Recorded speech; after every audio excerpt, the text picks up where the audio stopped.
कहानी उस दुनिया से शुरू होती है जहां वैश्विक तबाही हुए पूरे 3 साल बीत चुके होते हैं, जब पृथ्वी पर रहस्यमयी और बेहद खतरनाक जीव दिखाई देने लगे थे।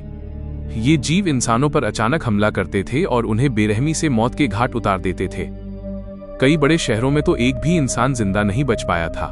इन डरावने प्राणियों को लोग रिपर्स कहने लगे थे, लेकिन ये आए क्यों और कहां से आए, इसकी असली वजह किसी को भी नहीं पता थी। हालांकि रिपर्स की एक बड़ी कमजोरी सामने आई थी। वे पहाड़ी इलाकों और बहुत अधिक ऊंचाई पर नहीं जा सकते थे। खास तौर पर वे 8000 फीट से ज्यादा ऊंचाई पार करने में पूरी तरह असमर्थ थे। जो इंसान बच पाए थे वे या तो पहले से ही रिपर्स से दूर रहते थे या फिर समय रहते भागकर ऊंचे इलाकों में शरण ले चुके थे। लोगों ने जमीन पर एक सीमा रेखा बना दी थी ताकि सभी को पता रहे कि इसके नीचे जाना मौत को दावत देने जैसा है। कहानी में हमें एक छोटे से लड़के से मिलवाया जाता है जिसका नाम हंटर होता है। हंटर एक पहाड़ पर पहुंचता है जिसका नाम रॉकी बताया गया है। ये पहाड़ जमीन की सतह से लगभग 7740 फीट ऊंचा था, यानी खतरे की रेखा से महज 260 फीट नीचे। हंटर जमीन के अंदर छिपकर आसपास के इलाकों पर नजर रख रहा होता है। वो दूर दूसरी पहाड़ियों पर बच्चों को खेलते हुए देखता है। तभी अचानक उसे राक्षसी आवाजें सुनाई देने लगती हैं। हंटर बुरी तरह घबरा जाता है और तेजी से पहाड़ की ओर दौड़ पड़ता है। हंटर को पीछे से एक रीपर के दौड़ने की आहट सुनाई देती है। उसकी भयानक दहाड़ चारों ओर गूंजने लगती है। हंटर पूरी ताकत लगाकर दौड़ता है और किसी तरह सीमा रेखा पार कर लेता है। रीपर रेखा के पास आकर रुक जाता है क्योंकि वो उसे पार नहीं कर सकता। मजबूर होकर वो पीछे लौट जाता है। हंटर डर के कारण जोर जोर से हाँफ रहा होता है। इसके बाद कहानी हमें पहाड़ की ऊंचाई पर बसे घरों की झलक दिखाती है जहां कुछ लोग अपनी जिंदगी गुजार रहे होते हैं। इस बस्ती का नाम लॉस्ट होता है। इस गांव में लगभग 123 लोग रहते थे। हंटर वापस अपने पिता के पास लौटता है जिनका नाम विल है। विल जैसे ही अपने बेटे को देखता है वो समझ जाता है कि हंटर काफी डरा हुआ है, इसलिए वो उससे पूछता है कि आखिर क्या हुआ। हंटर बिना कुछ छिपाए उसे सच बता देता है कि उसने खतरे वाली सीमा रेखा को पार कर लिया था। वो बताता है कि वो सिर्फ उन लोगों को देखना चाहता था जो दूसरी पहाड़ियों पर रहते हैं। यह भी बताया जाता है कि इस समय रिपर्स पहले के मुकाबले थोड़े सुस्त हो चुके हैं। विल को लगता है कि हंटर ने बहुत बड़ी लापरवाही की है, लेकिन वो गुस्सा करने के बजाय उससे शांत तरीके से बात करता है। वो हंटर को समझाता है कि उसने गलती की है और भविष्य में ऐसा दोबारा न करने की सख्त हिदायत देता है। इसके बाद विल अपनी दोस्त किटी के साथ शिकार पर निकलता है। दोनों मिलकर एक हिरण का शिकार करने में सफल हो जाते हैं। जब वे हिरण को उठाकर वापस ला रहे होते हैं तब किटी हंटर के बारे में पूछती है। विल उसे बताता है कि हंटर ने सीमा रेखा पार कर ली थी और वो रेड रॉक नाम के गांव को देख रहा था क्योंकि वहां उसकी उम्र के कई बच्चे रहते हैं। किटी ये बात समझ जाती है और कहती है कि हंटर का ऐसा करना बिल्कुल स्वाभाविक है क्योंकि वो लॉस्ट गांव का अकेला बच्चा है। किटी ये भी कहती है कि सुरक्षा सबसे ज्यादा जरूरी है, लेकिन बहुत से लोग इस तरह की अकेली और बंद जिंदगी के साथ खुद को ढाल नहीं पा रहे हैं। विल को अंदर ही अंदर शक होने लगता है कि हंटर असल में उस जगह को देखना चाहता था जहां उसने आखिरी बार अपनी मां को देखा था। इसके बाद कहानी में हमें विल की पड़ोसी नीना से मिलवाया जाता है। नीना एक फिजिक्स की वैज्ञानिक होती है। वह अक्सर एक खास चीज पर गोलियां चलाकर उस पर प्रयोग करती रहती है। वह चीज दरअसल रिपर के शरीर का एक हिस्सा होती है जिससे वो खुद को सुरक्षित रखता है। नीना ये पता लगाने की कोशिश कर रही होती है कि आखिर रिपर्स की असली कमजोरी क्या है। इसी वजह से वो लगातार अलग अलग हथियारों और गोलियों से प्रयोग करती रहती है। अगली सुबह विल अपनी पुरानी यादों में खोया हुआ दिखाई देता है। हमें पता चलता है कि उसकी पत्नी तारा पहले नीना के साथ सीमा रेखा पार करके गई थी और उसके बाद वो कभी वापस नहीं लौटी। उसी दिन से विल पूरी तरह अकेला हो गया था और उसने हंटर की परवरिश खुद ही की। हंटर को पालना विल के लिए बिल्कुल भी आसान नहीं था क्योंकि हंटर एक गंभीर बीमारी से जूझ रहा था जिसकी वजह से उसे सांस लेने में काफी परेशानी होती थी। उसे एक खास मशीन और ऑक्सीजन ट्यूब की जरूरत पड़ती थी। विल समय समय पर उसके लिए ट्यूब बदलता रहता है, लेकिन असली परेशानी ये थी कि ये आखिरी ऑक्सीजन ट्यूब बची हुई थी। इसी वजह से विल फैसला करता है कि उसे बोल्डर नाम के शहर जाना होगा ताकि वहां से और ऑक्सीजन ट्यूब लाई जा सके। अगले दिन विल हंटर को खेती करना और शिकार करना सिखाता है ताकि वो खुद पर निर्भर बन सके। उसी दिन हंटर का जन्मदिन भी होता है। विल के पास पैसे नहीं होते, इसलिए वो सामान की अदला बदली करके कुछ पास्ता ले आता है। ये देखकर हंटर बहुत खुश हो जाता है और अपने पिता से रेडियो चलाने की जिद करता है, लेकिन विल मना कर देता है क्योंकि सर्दियों में बिजली बहुत सीमित होती है और वे पूरी तरह सोलर एनर्जी पर ही निर्भर रहते हैं। बाद में विल और किटी साथ बैठकर बात करते हैं। किटी उससे पूछती है कि अगर दुनिया सामान्य होती तो विल आज क्या कर रहा होता। विल जवाब देता है कि शायद वो कहीं बैठकर कुछ देख रहा होता, क्योंकि वो तारा के पिता के साथ हॉकी मैच देखने जाया करता था, जबकि उसे खेल देखना पसंद नहीं था। फिर भी उसे बाहर जाना और उनके साथ बैठना बहुत याद आता है। रात के समय अचानक हंटर की हालत खराब हो जाती है और उसे दूसरी ऑक्सीजन ट्यूब की जरूरत पड़ती है। ऐसे में विल मजबूर होकर उसे एक इंजेक्शन देता है, जिससे 5 दिनों तक उसका ऑक्सीजन लेवल ठीक बना रहता है। इसके बाद विल ये बड़ा फैसला करता है कि वो नीना के पास जाएगा और उससे कहेगा कि वो उसके साथ चले। वजह ये थी कि नीना ही अकेली इंसान थी जो राक्षसों के हमलों से बची थी और उन पर लगातार प्रयोग और रिसर्च कर रही थी, इसलिए इस खतरनाक यात्रा के लिए वही सबसे सही इंसान मानी जाती थी। उनकी बातचीत से यह भी सामने आता है कि पहले नीना ही तारा यानी विल की पत्नी को अपने साथ सीमा रेखा पार कर ले गई थी, क्योंकि वह अपनी लैब तक पहुंचना चाहती थी, और उसी दिन के बाद तारा कभी वापस नहीं लौटी।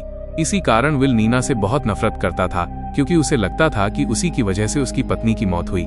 फिर भी वो नीना से कहता है कि उसे उसके साथ बोल्डर शहर जाना ही होगा।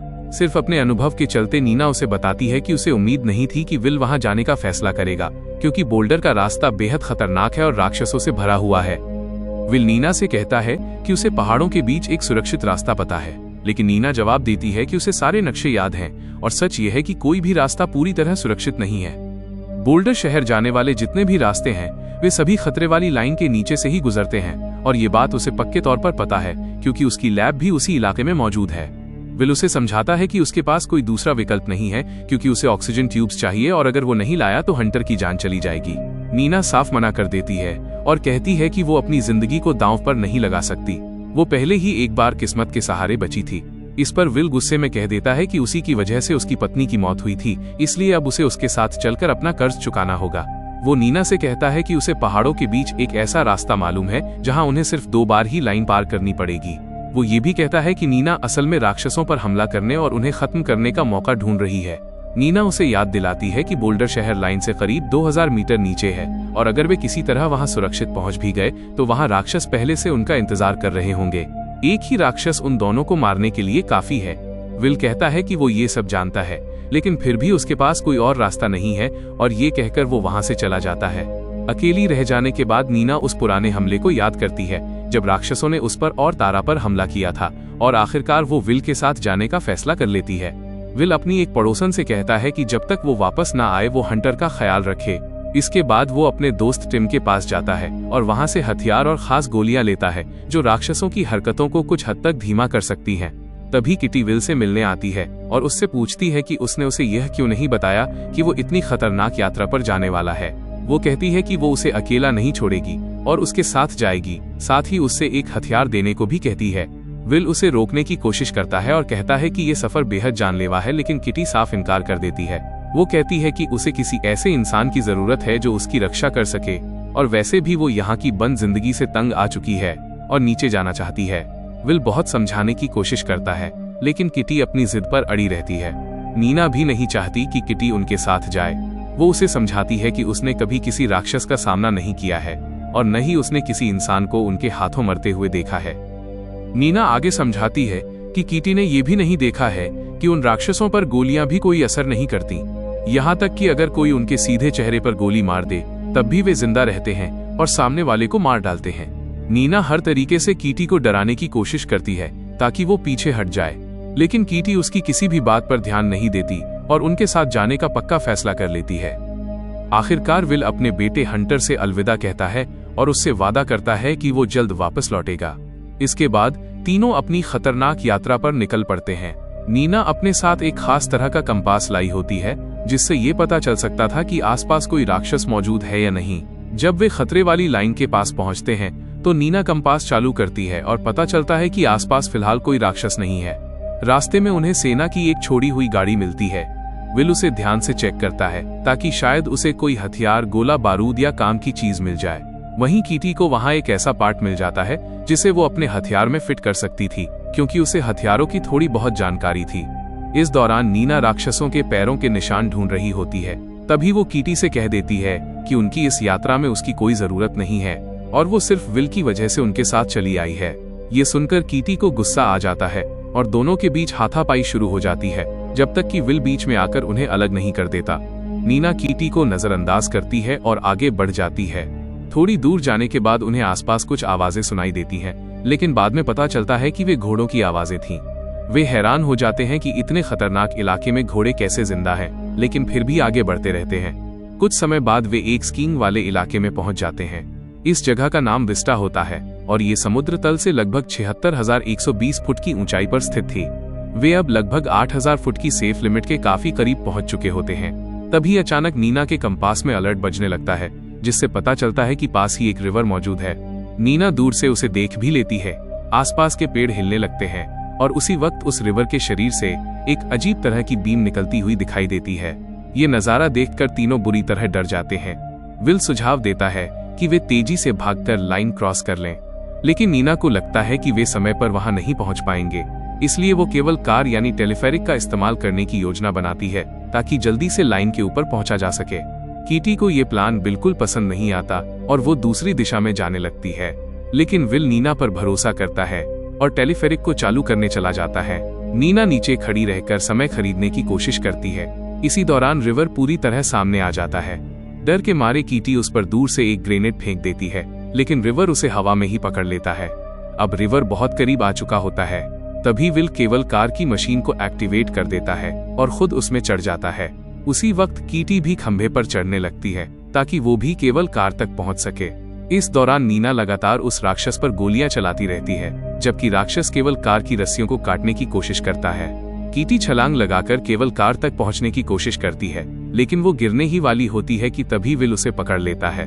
राक्षस धीरे धीरे उनके और करीब आता जाता है।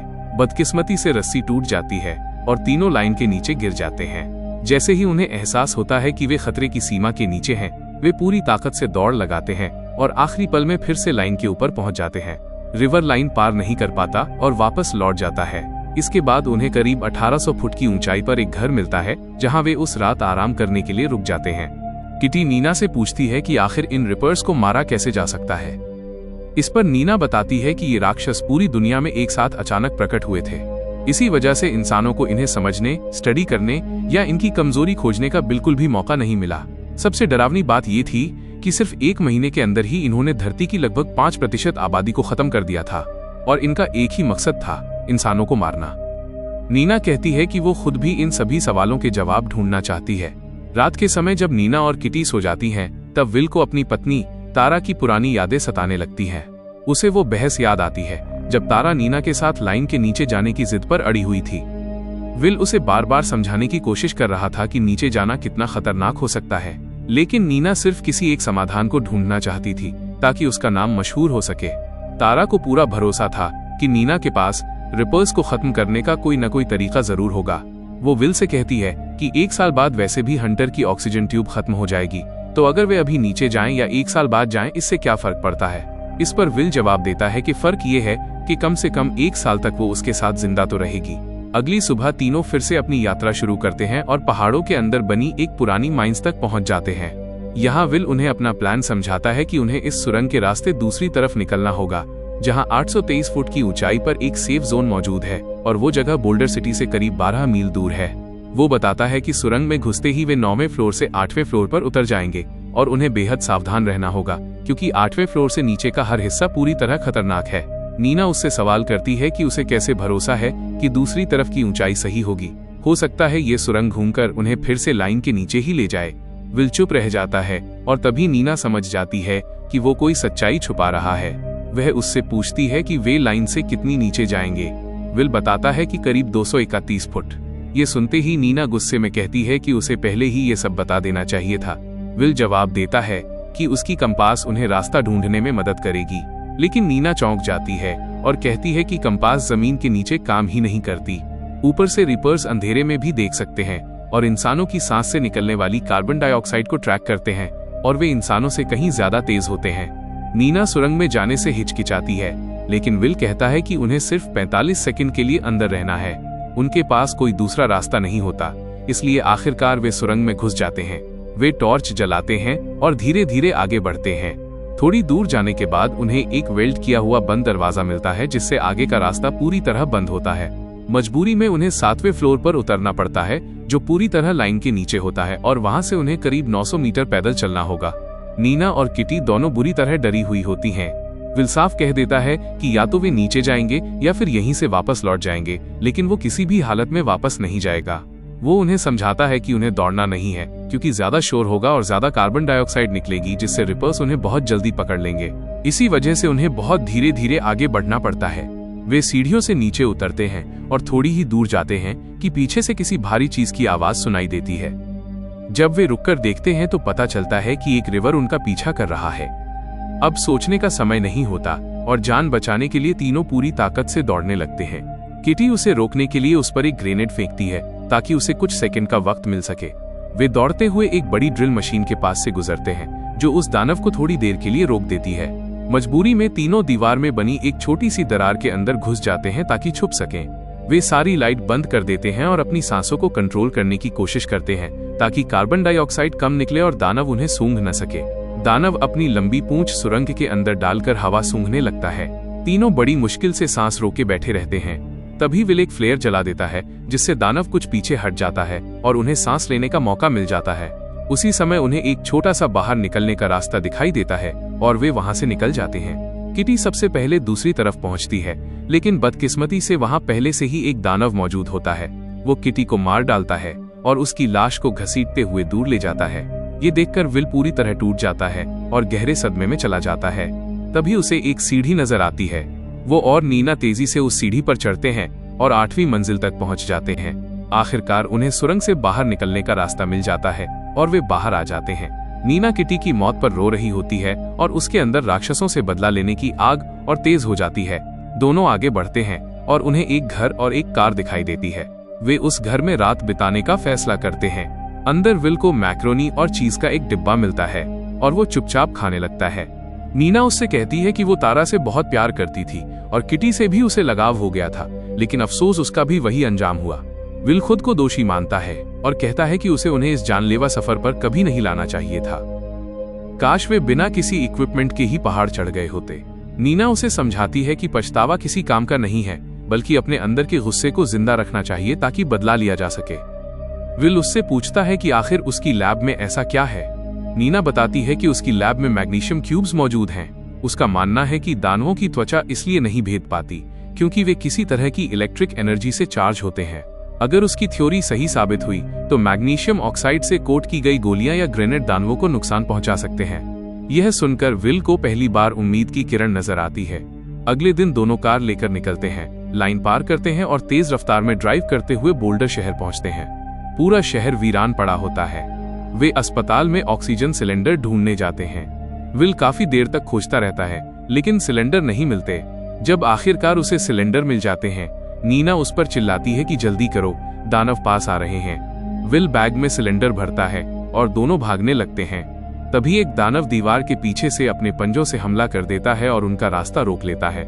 मजबूर होकर वे ऊपर की मंजिल पर भागते हैं। दानव पीछे से हाथ निकालकर विल को पकड़ लेता है। नीना को एक कुल्हाड़ी मिलती है और वो पूरी ताकत से उस पर वार करती है। वो विल को छुड़ा लेती है और दोनों आगे बढ़ते हैं। नीना पूरे इलाके में धुआं फैला देती है और वे एक कमरे में छुप जाते हैं। कुछ सेकंड के लिए धुएं के बीच दानव की रोशनी दिखती है और फिर गायब हो जाती है। अचानक दानव फिर सामने आ जाता है और तेजी से उनकी तरफ दौड़ता है। तभी विल ऑक्सीजन सिलेंडरों पर गोली चला देता है। एक जोरदार धमाका होता है और आग की लपटें दानव को खिड़की से बाहर फेंक देती हैं। दोनों हैरान रह जाते हैं जब देखते हैं कि दानव मर चुका है। अस्पताल से निकलते वक्त नीना बताती है कि उसकी लैब पास ही है और वो वहां जाना चाहती है, लेकिन विल अब और जोखिम नहीं लेना चाहता। उसके पास सिलेंडर है और वो जल्द से जल्द हंटर के पास लौटना चाहता है। नीना समझाती है कि ये सिलेंडर सिर्फ 1 साल चलेंगे, फिर उसे दोबारा यही खतरनाक सफर करना पड़ेगा। लेकिन अगर वो ऐसा हथियार बना पाई जो दानवों को मार सके तो पूरी दुनिया फिर से खड़ी हो सकती है। विल उसकी बातों से प्रभावित हो जाता है और लैब जाने के लिए मान जाता है। वे कार से निकलते हैं। उधर अस्पताल में मरा हुआ दानव फिर से हिलने लगता है। वे लैब पहुंचते हैं जो करीब 5800 से 60 फीट की ऊंचाई पर होती है। नीना कहती है कि उसे सिर्फ 5 मिनट चाहिए। कंपास किसी खतरे का संकेत नहीं देता। विल खिड़की पर पहरा देता है। तभी उसकी नजर टेबल पर रखी नीना की एक फोटो पर पड़ती है और उसे पता चलता है कि नीना की भी कभी एक फैमिली थी। जब वो उससे उसके परिवार के बारे में पूछता है तो नीना खुद को रोक नहीं पाती। वो रोते हुए बताती है कि जिस दिन दानव आए थे उसी दिन उसका पूरा परिवार मारा गया था और वो अकेली बची थी। वो कहती है कि उस दिन वो लैब में थी और उसका परिवार फुटबॉल मैच देखने गया था। सबसे ज्यादा दर्द इस बात का है कि वो उनसे अलविदा भी नहीं कह पाई। विल उसे समझाता है कि जो उसकी पत्नी के साथ हुआ उसके लिए अब वो उसे दोष नहीं देता। इसके बाद नीना मैग्नीशियम ऑक्साइड वाला कंपाउंड निकालती है और उससे गोलियां कोट करती है। वो उस हिस्से पर फायर करती है जिससे दानव खुद को बचाता है, लेकिन यह प्रयोग फेल हो जाता है। फिर भी नीना हार नहीं मानती। वो प्रयोग जारी रखना चाहती है और विल से कहती है कि वो चला जाए। विल उसे अकेला छोड़ना नहीं चाहता, लेकिन नीना अड़ी रहती है। वो कहती है कि या तो वो सफल होगी या राक्षस उसे मार देंगे। उसकी गाड़ी गैरेज में है और अगर वो बच गई तो खुद लौट आएगी। मजबूरी में विल वहां से निकल जाता है क्योंकि वो ज्यादा देर लाइन के नीचे नहीं रुक सकता। इधर नीना दोबारा कोशिश करती है। वहीं दूसरी तरफ विल की कार का टायर पंचर हो जाता है और गाड़ी पलट जाती है। उसे होश आता है और तभी उसे राक्षसों की आवाजें सुनाई देती हैं। वो जंगल की तरफ भागता है, लेकिन रास्ते में उसे एहसास होता है कि वो 3 राक्षसों से घिर चुका है। वो बेबसी में गोलियां चलाने लगता है, लेकिन कोई फायदा नहीं होता। तभी नीना पीछे से आती है और एक एक करके तीनों राक्षसों को मार गिराती है। इस तरह वो विल की जान बचा लेती है। विल तब समझ जाता है कि ये असली जीव नहीं बल्कि मशीनें हैं जिन्हें किसी ने बनाया है। यही वजह थी कि वे न सोते थे न खाते थे। अब दोनों बिना डर के आगे बढ़ते हैं। वे लास्ट गांव लौटते हैं। विल अपने बेटे हंटर से मिलता है और उसे कसकर गले लगा लेता है। नीना जीत के प्रतीक के रूप में झंडा लहराती है। बाकी लोग भी उसके तरीके को अपनाने लगते हैं और मैग्नीशियम ऑक्साइड कोटेड गोलियों से राक्षसों का शिकार शुरू कर देते हैं। नीना उन मशीनों पर रिसर्च करती है और टीमें लाइन के नीचे जाकर दानवों को खत्म करने निकल पड़ती हैं। और इसी के साथ आज की फिल्म की कहानी खत्म होती है। वीडियो पसंद आया हो तो लाइक जरूर करना और इस एपिसोड को 8000 लाइक्स तक पहुंचाने में मदद करना। जिसने आखिर तक देखा है वो कमेंट में एक इमोजी जरूर डाले। Bye bye.